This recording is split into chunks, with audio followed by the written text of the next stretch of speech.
नमस्कार विद्यार्थी मित्रांनो, आपल्या आम्ही फार्मसिस्ट यूट्यूब वाहिनीवरती तुमचं पुन्हा एकदा स्वागत। आजच्या व्हिडिओचं थंबनेल पाहून तुमच्या लक्षात आलं असेल की आजचा आपला टॉपिक काय आहे। बऱ्याच ठिकाणी डिप्लोमा असेल, डिग्री असेल, दोन्हीचे देखील ह्या एक्झाम आहेत त्या जवळ आलेल्या असल्यामुळे तुम्हाला प्रिपरेशन लीव अर्थात परीक्षेची तयारी करण्यासाठी सुट्टी वेळ मिळाला असेल। अर्थात आता वेळ खूप कमी आहे आणि या कमी वेळामध्ये जास्तीत जास्त स्टडी कशा पद्धतीने करायचा। बऱ्याच विद्यार्थ्यांना एक बर्डन आहे की कॉलेजेस ऑलरेडी उशिरा सुरू झालेले असल्यामुळे सिलेबस खूप फास्ट कव्हर केलेला आहे आणि कमी वेळात जास्तीत जास्त अभ्यास कशा पद्धतीने करायचा। त्याशिवाय विद्यार्थ्यांना टेन्शन आहे की पेपर जास्त डिफिकल्ट असतात का, आणि बऱ्याच जणांचे काही गैरसमज आहेत। तर ते गैरसमज दूर करण्याच्या दृष्टीने आजचा हा पूर्ण व्हिडिओ असणार आहे। व्हिडिओ शेवटपर्यंत पहा। खास करून diploma in pharmacy D pharm first year आणि bachelor of pharmacy B pharm first year या दोन्हींसाठी हा व्हिडिओ खूप उपयुक्त ठरणार आहे। व्हिडिओला सुरुवात करूया। लक्षात ठेवा, या ठिकाणी DBATU युनिव्हर्सिटीचं देखील शेड्यूल आलेलं आहे। तुमचे पेपर सुरू होत आहेत लवकरच। डिप्लोमाचं देखील टाइम टेबल आलेलं आहे। खूप कमी कालावधी राहिलेला आहे। तर या कमी कालावधीत अभ्यास कशा पद्धतीने करायचा। सगळ्यात पहिल्यांदा महत्त्वाची एक गोष्ट लक्षात घ्या की सिलेबसमध्ये जे पॉईंट दिलेले आहेत ते सर्व पॉईंट ॲटलिस्ट एकदा तरी तुमच्याकडून ओव्हरलुक होणं गरजेचं आहे। कारण कुठलाही क्वेश्चन पेपर ज्यावेळेस बनतो तर त्यावेळेस सिलेबसचा देखील आधार घेतला जात असतो। आता पूर्ण पुस्तकातून, पूर्ण बुकमधून एवढा पूर्ण डिप्लोमासाठी ॲन्युअल पॅटर्न पूर्ण सगळं टेक्स्टबुक वाचणं किंवा या ठिकाणी बॅचलर ऑफ फार्मसीला सेमिस्टरचा पूर्ण सिलेबस कमी वेळात पूर्ण करणं थोडंसं अवघड आहे। मग अशा वेळी काय करायचं, ॲटलिस्ट सिलेबसमध्ये दिलेले सगळे पॉईंट तुम्ही ओव्हरलुक करणं गरजेचं आहे। दुसरी गोष्ट, जे काही PYQ आहेत, प्रिव्हियस इयर क्वेश्चन पेपर, अर्थात डिप्लोमाच्या बाबतीत बोलायचं झालं तर MSBT कडून जे काही PYQ झालेले आहेत यापूर्वी ते आहेत। मॉडेल आन्सर आत्ता त्यांनी बंद केलेले आहेत द्यायचं, पण जे जुने मॉडेल आन्सर आहेत, विंटर समरचे जे जुने मॉडेल आन्सर, तर ते एकदा बघून घ्या। ते बघितल्यावरती काय होणार आहे, मॉडेल आन्सर पाहिल्यानंतर कुठल्या क्वेश्चनमध्ये किती कंटेंट, कशा पद्धतीनं आन्सर लिहिणं गरजेचं आहे ते महत्त्वाचं तुमच्या लक्षात येईल।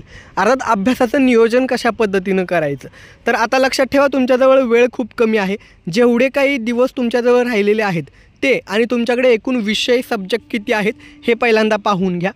त्यामध्ये अभ्यासाचं नियोजन करत असताना एका दिवशी एकाच विषयाचा अभ्यास न करता एका दिवशी 2 विषयांसाठी वेळ द्या। सकाळचा जो वेळ आहे जेव्हा तुम्ही फ्रेश माइंडनं चांगल्या पद्धतीनं अभ्यास करू शकता, तो वेळ पूर्णपणे तुम्ही जो सब्जेक्ट खूप हार्ड जातो त्याला द्या।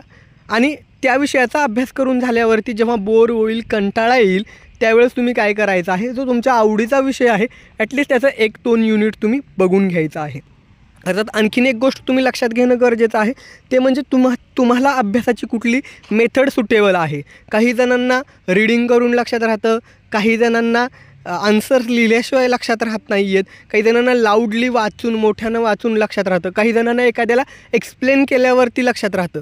तर तुम्ही कुठल्या कॅटेगरीमध्ये येता, जी मेथड तुम्हाला सुटेबल आहे त्या पद्धतीनंच स्टडी करा। आणखीन एक, पेपर लिहिण्याच्या संदर्भात काही गोष्टी, बरेच जण काय करतात, केवळ क्वेश्चन आन्सर टाईप स्टडी करतात आणि तो पर्टिक्युलर क्वेश्चन आला तरच ते आन्सर लिहू शकतात। तर असं करू नका। पहिल्यांदा जे काही नॉलेज आहे, डेटा आहे, तो गॅदर करा। तुम्हाला ती कन्सेप्ट क्लिअर झाली असेल, तो टॉपिक समजला असेल, मग त्याच्यावरती कशा का पद्धतीनं क्वेश्चन येईना, तो क्वेश्चन कसा विचारला आहे त्या पद्धतीनं डेफिनेटली तुम्ही आन्सर लिहू शकता। पूर्ण परफेक्ट आन्सर बुकमध्ये आहे ॲज इट इज लिहिलं पाहिजे असं काही नाही। तर मॉडेल आन्सर किंवा आम्हाला जे पेपर चेकिंगसाठी आन्सर शीट चेक करण्यासाठी जे काही मॉडेल आन्सर येतं त्यामध्ये देखील लिहिलेलं आहे की ग्रॅमॅटिकल मिस्टेक चेक करू नका, विद्यार्थ्याला तो कन्सेप्ट कसा क्लिअर झाला आहे ते बघा। बुकिश लँग्वेज आहे का तेही चेक करायचं नाही आहे, फक्त तो कन्सेप्ट स्टुडंटला किती क्लिअर झाला आहे ते बघायचं असतं। सो एखादा क्वेश्चन परफेक्ट पूर्ण येत नसला आणि तुमचा तो टॉपिक क्लिअर असेल तर जसं तुम्हाला येतं तसं तुमच्या ओन वर्डमध्ये जरी आन्सर लिहिलं तरी चालेल। आणि मार्क्स हे कीवर्डला असतात, तुम्ही कशा पद्धतीनं तो टॉपिक लिहिला आहे त्याला असतात। ओके, त्यामुळे कुठलंही गोष्ट ब्लँक सोडू नका, कारण तुम्ही एखादा टॉपिक, एखादा क्वेश्चन पूर्ण ब्लँक सोडला तर तिथे मग मार्क्स कुठून देणार। ॲटलिस्ट जेवढं काही तुम्हाला येतं तेवढं तुमच्या ओन वर्डमध्ये लिहा। लेंदी पॅराग्राफ टाईप आन्सर्स लिहू नका। मोस्टली आन्सर हे तुम्ही पॉईंट वाईज लिहा, जिथं पॉसिबल असेल तिथं फ्लो चार्ट किंवा त्या ठिकाणी डायग्रॅमॅटिक रिप्रेझेंटेशन करा, डायग्रॅम काढा। जितकं तुम्हाला पेपर चांगला प्रेझेंट करता येईल तेवढं त्या ठिकाणी तुमचे मार्क्स हे चांगले मिळू शकतात. सो हे जे विषय आहेत, पेपर कशा पद्धतीनं लिहायचा, अभ्यासाचं नियोजन कशा पद्धतीनं करायचं, यावरती ऑलरेडी डिटेल्स खूप सारे व्हिडिओ बनवलेले आहेत. आता फक्त जे first year D pharm, first year B pharm college उशिरा सुरू झालेले असल्यामुळं विद्यार्थ्यांना जे डाऊट होते त्या अनुषंगानं अभ्यासासाठी तुम्हाला मदत व्हावी या दृष्टीनं हा व्हिडिओ बनवलेला आहे. यापूर्वी एक आपण व्हिडिओ बनवलेला होता की ChatGPTचा वापर करून कशा पद्धतीनं क्वेश्चनचे आन्सर शोधायचे, त्याशिवाय नोट्स वगैरे कशा पद्धतीनं शोधायच्या, PPT कशा पद्धतीनं डाउनलोड करायच्या, हे व्हिडिओ ऑलरेडी आपण बनवलेले आहेत.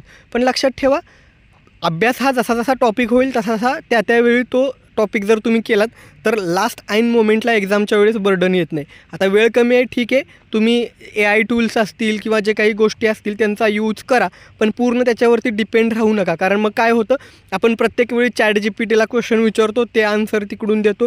आपली थिंकिंग ॲबिलिटी, त्याशिवाय गोष्टी शोधणं, हे आपली जी काही ॲबिलिटीज आहेत त्या कमी होत जातात, विचार करण्याची क्षमता कमी होत जाते. तर त्या गोष्टींना ॲफेक्ट करून देऊ नका. आशा करतो जे काही मला सांगायचं आहे तो मुद्दा तुमच्या लक्षात आला असेल. बाकी यापूर्वी जे पेपर लिहिण्यासंदर्भात, अभ्यासाच्या नियोजनासंदर्भात, स्टडी मटेरियल, नोट्स कसं डाउनलोड करायचं, ऑलरेडी जे व्हिडिओ बनवलेले आहेत ते एकदा पाहून घ्या, त्याची हेल्प नक्कीच तुम्हाला होईल.